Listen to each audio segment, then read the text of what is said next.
If you struggle with tight hips and that is impacting your lower back and your overall health in general, stay with me because this is the practice you need today. If you're new to the channel, welcome to Yoga with Vic.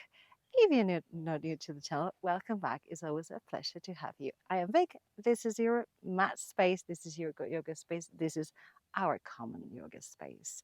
So let's get ready. We're going to go to the back of the mat.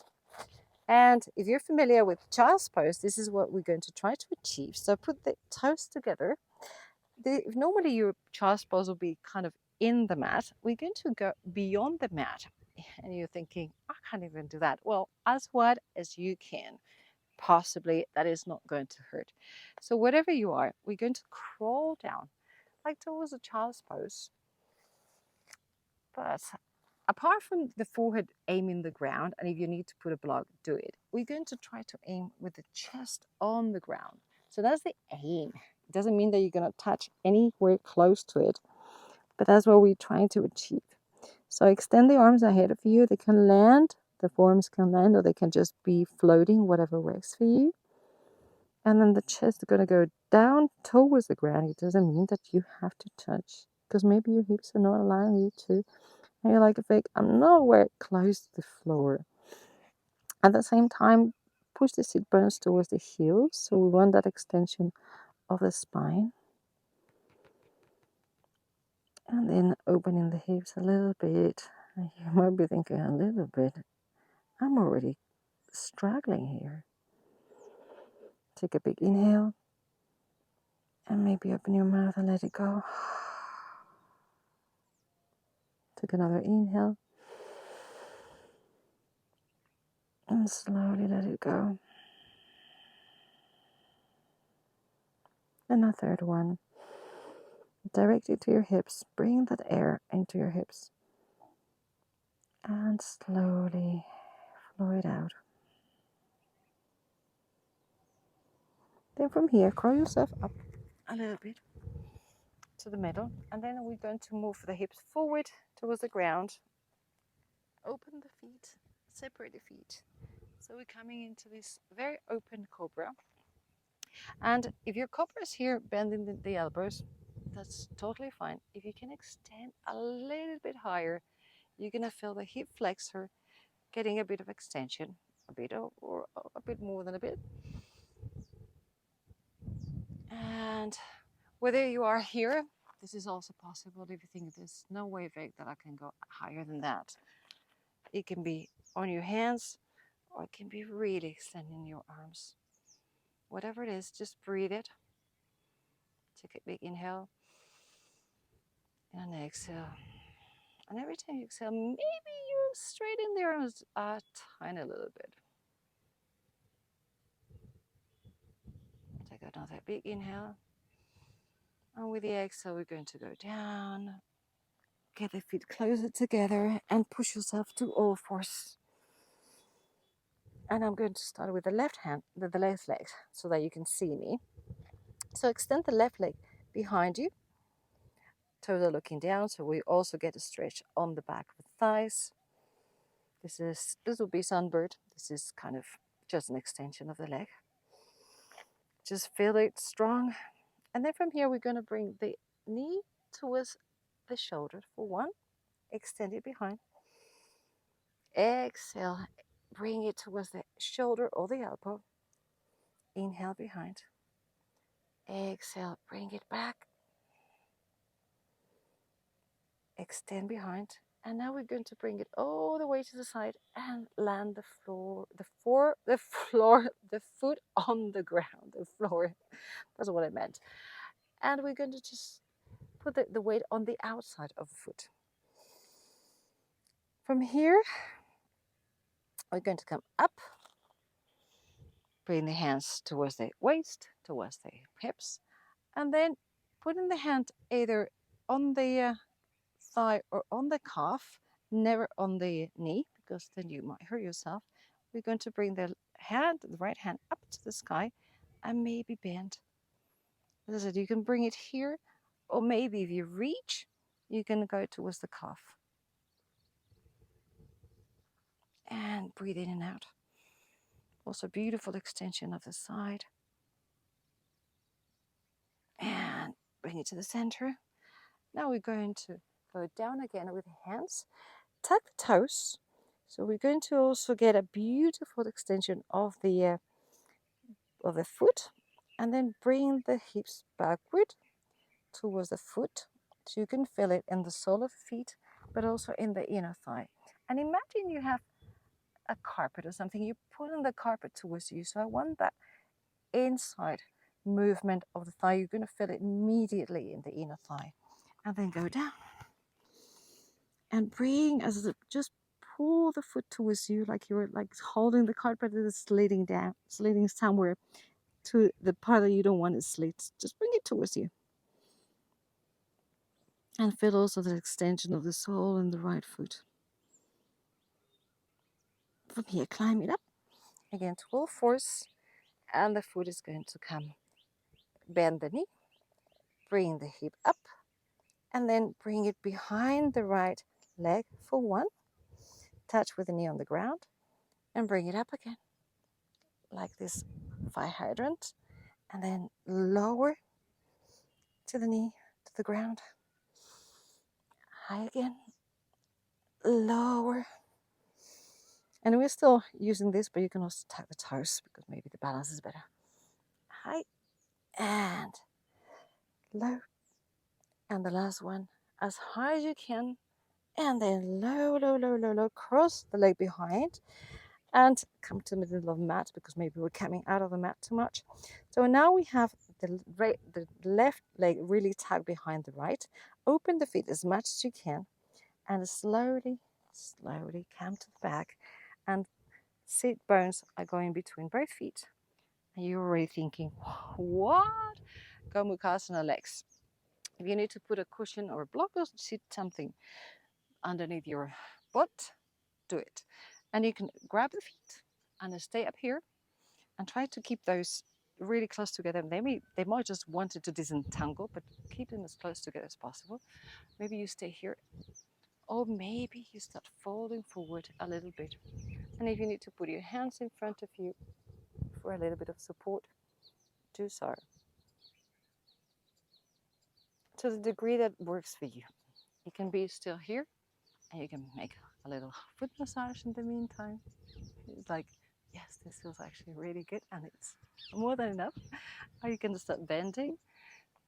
The belly goes onto the thighs, and as low or as high as you can, and your body allows you today. From here, we come up again, and we're going to do the double pigeon or the shoelace pose. So the double pigeon means that you're going to bring their right foot. I normally like to put it, some people put it up here. I put it like on the crease of the knee, just behind the knee. And this will be more than enough, especially if you have tight hips, which is the aim of this. If this is not possible, just put the foot in front and this to sukhasana. So the right foot goes in front of the left. But if you want to try here, let's see how it works. And then you can again be here, or maybe start going down. Perhaps this is your pose. Maybe you go onto your forearms and you're like, oh my God, I have never reached this one before. How good is this? Or you can put a block and just prop yourself up a little bit. Take a few inhales and exhales.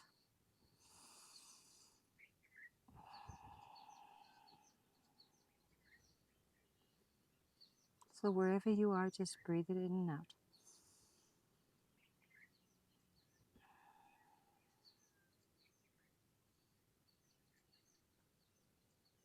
And come up again. And whether you're in shoelace or you're in sukhasana, let's go forward again to all fours, and let's do this on the other side. So we started with the left, now we're going to go with the right. Extend the right behind you, toes are looking down. So that is strength of the glute, of the hamstrings, everything is coming here. Just get settled for a few seconds. And then bring the knee to the elbow or to the shoulder for one. Inhale and extend. Exhale and bring it for two. Extend. Bring it for three. I don't know if we did 4 or 5, but we're going to do 5. 4, as high as you can, extend, and 5, extend, and now we're going to bring it to the side, landing with the foot on the ground, putting the weight on the outside of the foot, and then bring the body up.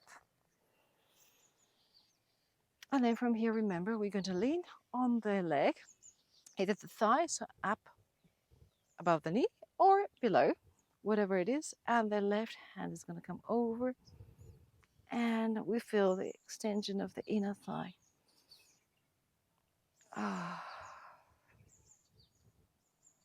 So this is gate pose, and we're just going towards an extended gate pose. And then from here, come to the center. Let's tuck the toes. So let's do that extension. We're not going to leave this one without the extension because I will feel jealous. And then go with the hips lower, sitting on the foot. And then we're going to bring the chest towards the ground. And remember that movement, like the foot is bringing something that you're trying to pull towards you.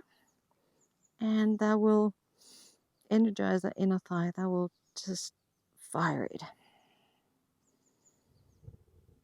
Because we want flexibility and strength. We want both. Inhale and exhale. And if at any point that flexion of the sole is too much, you can just release it and go back to extending your toes. But I promise it's really good. And you can do it a bit more than you think. Okay, breathe in, come up to all fours. And then from here, we're going to do the fire hydrant. So untuck the toes so that feels better and that it's more balanced. Bring the 90-degree up and then bring it behind the leg, crossing behind the left leg for 1. Inhale that fire hydrant and exhale for 2. Bring it as far as possible. Bring it up, higher, higher, higher, and cross it behind. Another one, bring it higher and behind the left leg, tugging. And the last one, bring it up and tuck both legs together. Come to the center of the mat so you're not all over the place. But both knees are really, really close together. Open the feet, slowly sit down. If you need a cushion, a block, or anything, just bring it. And here we are in our gomukhasana legs. And as before, we can maybe grab our feet and stay here and give ourselves a massage, which is a gentle touch, whatever it is that you want to do with your feet. And if you want to move forward, just bring your hands in front of you and slowly go down. As low or as high as your body is allowing you today. Remember ahimsa, no harm, no violence towards your own body. Not only towards other people that of course we get for granted, but for yourself too, because we often are a lot more noisier and gentle with other people than with ourselves. Just every time you breathe out, maybe you lower your body a little bit. And from here, come up again, and let's do that shoelace pose, that double pigeon. So bring the left foot this time on the crease of the right knee, so somewhere along these lines. And if that's not possible, just put the left knee in front of the right knee. That's totally fine. Because this is tight hips, so you might be thinking, Vic, no way, I can't do this. For me, it's more the ankles and the hips that's making this difficult. But anyway, just stay here, straighten your back, and maybe if you want to try, we can go lower on your hands, maybe on your forearms.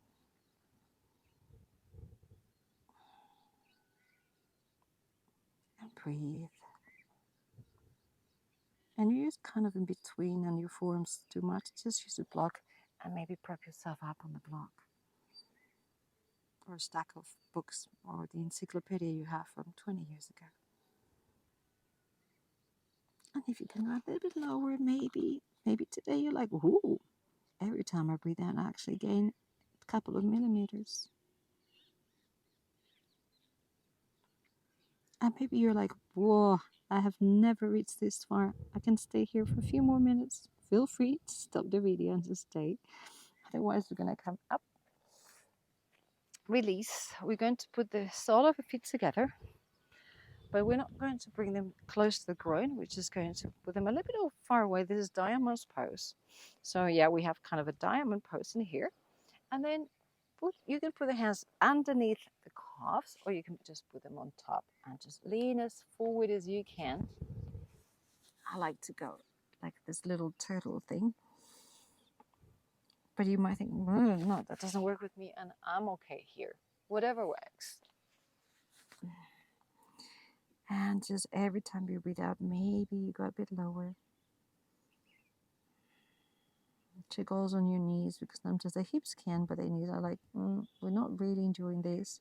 So then also respect your knees. You always have to respect the weakest link.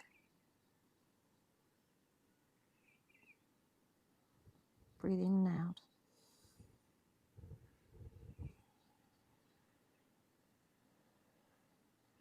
And then start releasing. If you have your arms underneath, we're going to go on our backs to close this beautiful practice. And you can again put your soles of the feet together and open your hips and just relax them. If that's a supta baddha konasana for you to close. And if you think, no, just give me my shavasana back, go and do your shavasana. You can put your hands on your belly. If you're doing supta baddha konasana, if you're doing shavasana, just do your standard palms up, whatever works. Just find your relaxing pose to close the practice, to release everything that you don't need, to rid yourself of all the heaviness. You just did. You just release yourself of a little bit of heaviness, to give yourself some movement. By disclaimer, you have to do this pretty often. It's not a once-off. So keep coming back to this practice, or there's many practices for tight hips, so check them out.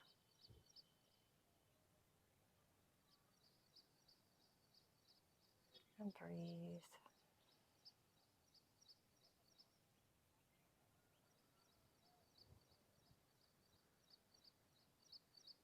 And whenever you feel ready, which might be now or in 10 minutes, because you're loving this moment, just make yourself a little ball, whether you go for the side or just rock and roll yourself to a seated position and back to Sukhasana.